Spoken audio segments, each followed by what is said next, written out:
And it's just basketball. At the end of the day, it's just basketball. Like and subscribe. Like and subscribe. Like and subscribe on the way in the door, my people. I hope you all are having a truly fantastic day today. How could I forget to talk about this? I meant to do a video on this earlier, but hey, it's never too late to tell you fanboys how ridiculous you and your king are. So here we are. So we all, I'm sure we've all heard about it and seen the videos by now of LeBron James embarrassing himself at the Olympics. And, mistakenly thought a large round of applause was for him. But let's read this article. This article comes from sportingnews.com. Says LeBron James is one of the most well-known athletes in the world, so it's fair to assume that all eyes are on him when he enters a room, for better or for worse. That hasn't always been the case at the 2024 Paris Olympics, however. James had an awkward moment on Tuesday during the United States versus Brazil men's basketball quarterfinal match. As he took a seat, the crowd erupted, making the 39-year-old believe they were cheering him on. He waved to the fans and did his patented crown celebration late in the fourth quarter. But the cheers weren't for the king. Let's go on. Says James left the USA's game against Brazil in the Olympic quarterfinals with an eye injury that required 4 stitches. The 39-year-old was in top form before getting an elbow to the face, finishing with 12 points on 5 for 6 shooting from the field to go along with 9 assists in 16 minutes. After leaving the bench for a while to get his eye checked, James returned late in the fourth quarter when the game was all but over. The crowd cheered, which seemed too coincidental to not be for James. He waved to the fans and placed an imaginary crown on his head, signifying he is the deer. Unfortunately for James, the crowd was not paying attention to him. Leon Marchand was in attendance, so the crowd gave him an ovation. The crowd is responding. Somebody just stood up, announcer Noah Eagle said on the broadcast. The question is, it could be Marchand. I think it is Marchand in here. It is Leon Marchand, who had a fantastic Olympics.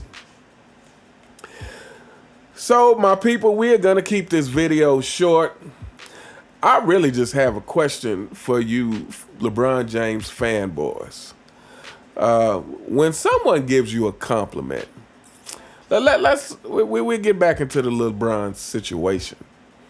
But when someone gives you a compliment, what is the correct response? You know, whatever it is that you do in life, that you fanboys do in life, that you aspire to do, you know, I think we all know what you aspire to do. But, you know, maybe you work at McDonald's or something like that. And somebody says, hey, man, you really did well taking my order today. What is the correct response to that? Would it be, yeah, I know, I'm the greatest order taker in the history of McDonald's? Or would it be, thank you very much, I appreciate the compliment? I'm curious, fanboys, what do you think the correct answer is? Let's do something outside of your realm. For instance, let's say you were a great computer programmer, which I know none of you LeBron James fanboys are, but let's say you were in your imaginary world, and someone came up to you and said, hey man, great job. You really did a great job on this program. Yeah, thank you so much. What would the correct response be? Would it be, yeah, I know I'm great. This is what I do. I'm great. What do you want me to say? Or would it be, thank you very much. I really appreciate the compliment. Thank you. I think most of us know the answer to that. So now let's get back to LeBron James and this mishap that is hilarious. If you go to the bench, you see yourself on the big screen, and you think that the round of applause is for you indeed, what would be the correct response? Would it be to put an imaginary crown on your head, or would it be just to wave in acknowledgement, like to say thank you? I think we all know what normal people would do. And this brings me to the question, because we've talked about this a lot. You know, I did the video about these USA players having to celebrate every single little thing that they do. And, you know, a lot of fanboys got in my comments saying, oh, I don't see anything wrong with praising yourself. I think you should talk, blah, blah, blah. A lot of you fanboys had that attitude. But here's my question to you fanboys. What do you hope to gain by doing that? I'll give you a minute to think about it. What do you hope to gain by patting yourself on the back, by praising yourself? What is it that you want when you do something like that? What do you think LeBron James hopes to gain by doing that ridiculous, absolutely ridiculous, crowning himself gesture that he likes to do? What is he hoping to gain by that? I'm curious. I'm sure you guys don't know, but here you go. Here's my answer to that. When people have to self-praise themselves like that over and over again, they're trying to do two things. Number one, these people just like praise, which we all know about LeBron James and his 4 and 6 kingdom is the kingdom of self-praise. We all know this. But I would argue that, you know, someone who has to constantly do that isn't actually confident in themselves. I said this before. You know, they're not actually confident in themselves. And moreover, they're so unconfident in themselves that they feel the need to try to pretend that they are confident to maintain what little fake confidence that they have. I don't think it's real. I think the mindset of someone, I mean, I just can't imagine. Like, I can't imagine doing what, I'm very grateful for the fact that, you know, I have as many subscribers as I do. And oftentimes, you know, some of you guys will say something positive in the comments about how you like my videos and whatnot, and I am sincerely thankful for that. I couldn't imagine what kind of mindset I would have to be in to say, oh, well, you know, guys, I know my videos are great. Why are you telling me? I already know this. I mean, I'm just really trying to get it, figure out the mindset behind someone who thinks that's okay, and the mindset of the people who defend this kind of action, who think it's cool that you call yourself the GOAT. Like, what is this accomplishing? Because here's the deal: whether you call yourself the GOAT or not, you're not gonna convince anybody else. LeBron James, you called yourself the GOAT back in 2016. The majority of the world still disagrees with you. And here's the other thing. If you actually do convince other people to call you the GOAT by calling yourself the GOAT, does that still really make you the GOAT? Again, see, when we talk about this thing of having some integrity, it's like this. I know I always say these videos are going to be short, but it gets longer. But I want to say this. I want to bring up 1995, Michael Jordan coming back from playing baseball when he came back with, 17 games left or something, in the playoffs with the Orlando Magic. And, again, he was not in basketball shape, but at the same time, he lost. Michael Jordan knows he lost, and which is why he spent the offseason training so hard. Again, there was this offseason where Space Jam took place, and he had them build a facility so that he could keep training. But, so, here's the facts of this. The fact is no matter how you want to slice it, Michael Jordan lost that playoff series. He was playing. He lost it. The Chicago Bulls lost. That's a fact. Here is also a fact, though, that you fanboys like to try to skate around, is that the fact is he did just come back from playing baseball. He did just come back from training for a whole nother sport. He did just come back with only a few games left in the season. But why is this important? Well, in the grand scheme of things, it's really not important at all. All anybody knows is that Michael Jordan lost that finals, right? But here is where I have an argument, though. For the Orlando Magic, see, I've heard Shaq say something about the fact that he was the only one to beat Michael Jordan. And I've always said this. I'm not a big fan of Shaq. Shaq is one of those people who tries to act like he's accountable, but he's really not. He makes a lot of excuses, but he tries to hide them behind like, oh no, I'm just doing this on purpose. In other words, he hides the fact that, no, I didn't train as hard as I could have, and no, I wasn't as great as I could have been because I was just too lazy to do it. But he hides it behind saying stuff like, oh, well,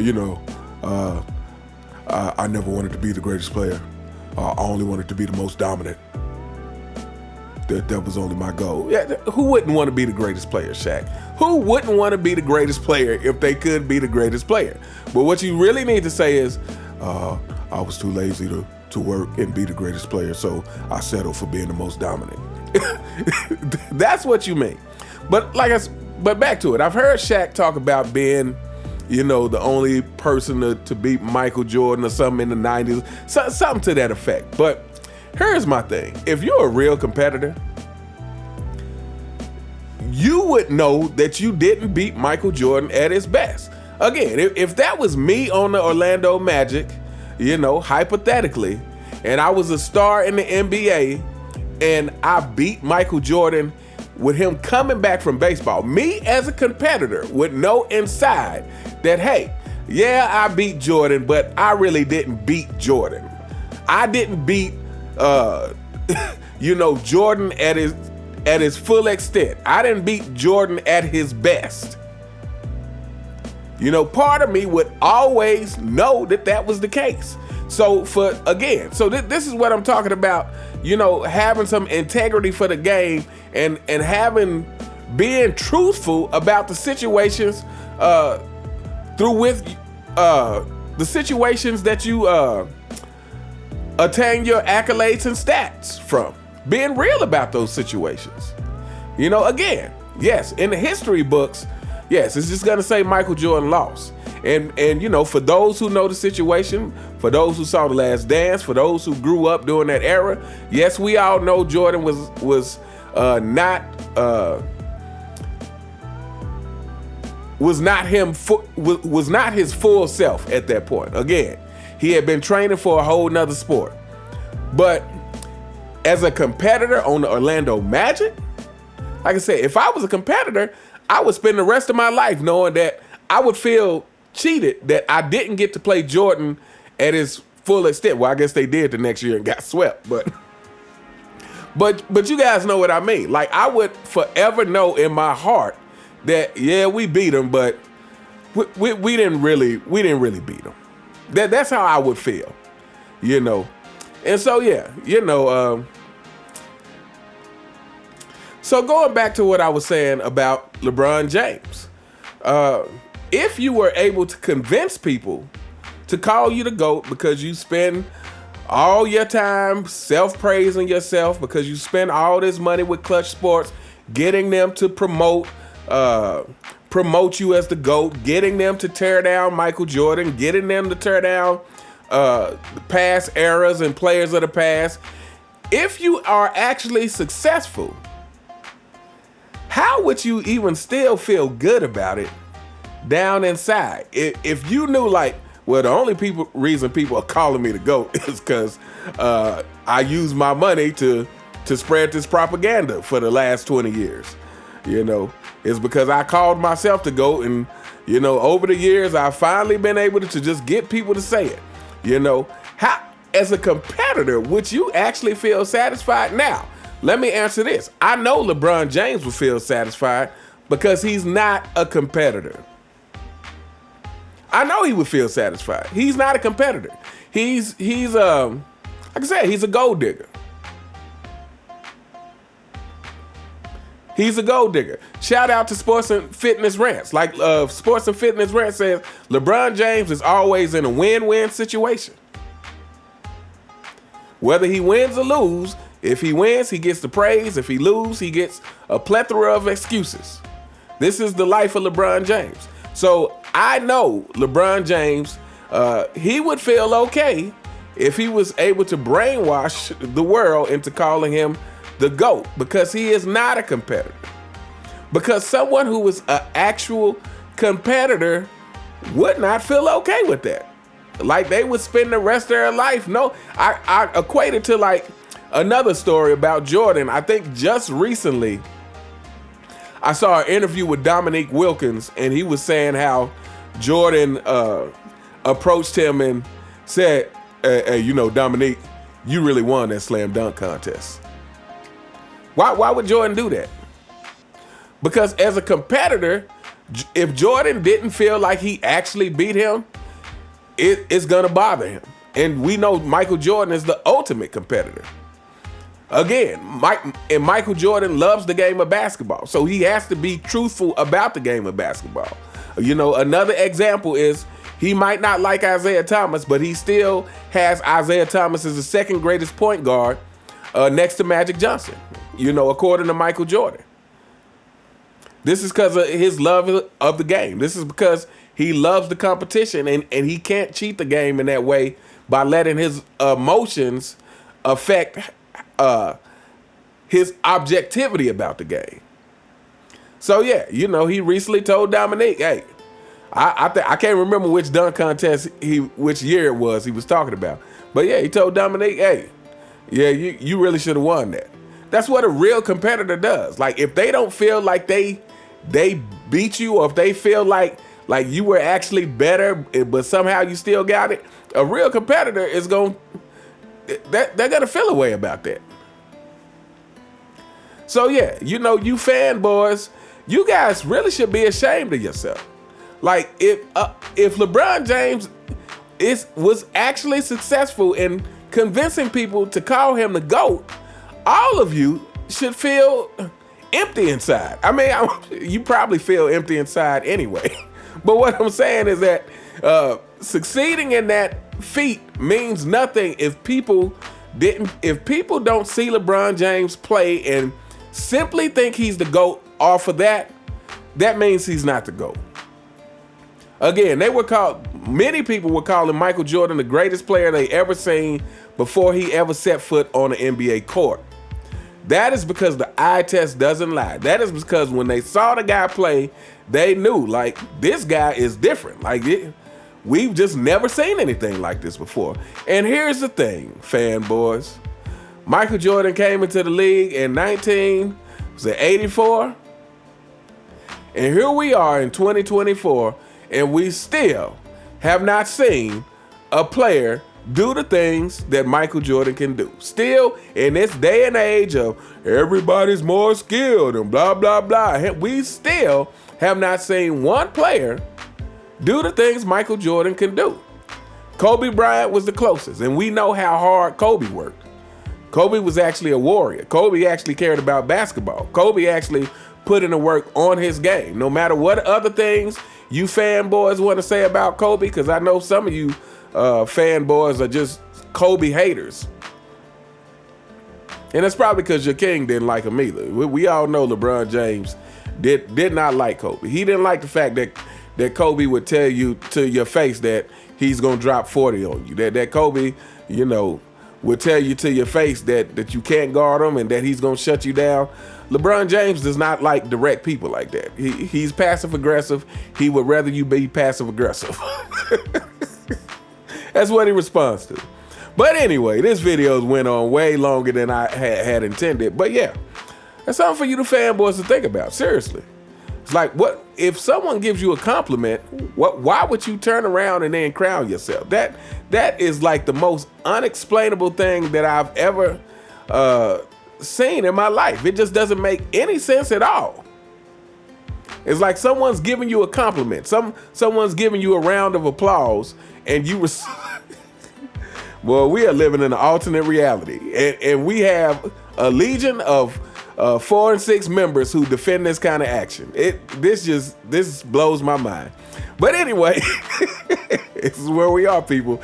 Let me know what you guys think in the comments. For the civilized, rational, logical people out there, I would love to hear you guys' explanation of why do you think someone who gets a compliment would turn around and then self-praise.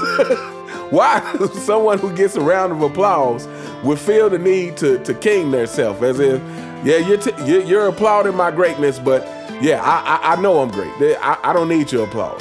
Anyway, let me know what you guys think in the comments. You all have a truly, truly fantastic day, and I'll see you next time. All right.